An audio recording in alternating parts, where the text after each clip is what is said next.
बहुत समय पहले की बात है, एक राज्य में एक राजा का शासन था।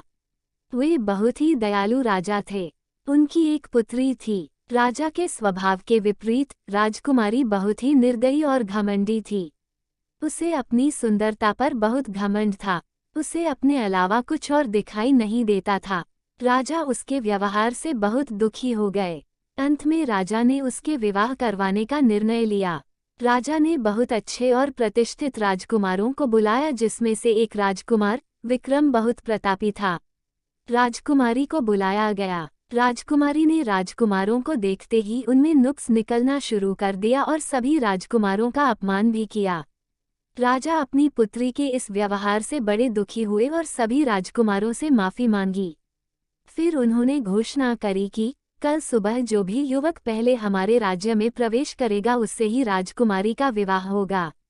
अगले दिन सुबह एक भिखारी राजा के महल में आया। राजा ने राजकुमारी को बुलवाया और उससे कहा कि तुम्हारा विवाह इसके साथ होगा। राजकुमारी ने कहा, मैं इस भिखारी से विवाह नहीं करूंगी। राजा ने राजकुमारी की बात नहीं मानी और उसका विवाह करा दिया। विवाह करने के बाद वो उस भिखारी के साथ चली गई। कुछ समय तक दोनों एक साथ ही रहे। राजकुमारी को घर का एक भी कार्य नहीं आता था, अतः भिखारी ने उसे राजकुमार विक्रम के घर सेविका बनाकर भेज दिया, क्योंकि वहां एक सेविका की आवश्यकता थी और राजकुमार की शादी भी होने वाली थी। एक दिन काम करते करते राजकुमारी ने राजकुमार को देखा तो राजकुमार वही थे जिनका उसने निरादर किया था। उसको अपनी गलती पर बहुत पछतावा हुआ। राजा विक्रम ने उसे माफ कर दिया और बताया कि वह जिस भिखारी के साथ इतने समय से रह रही है वह राजकुमार विक्रम ही है।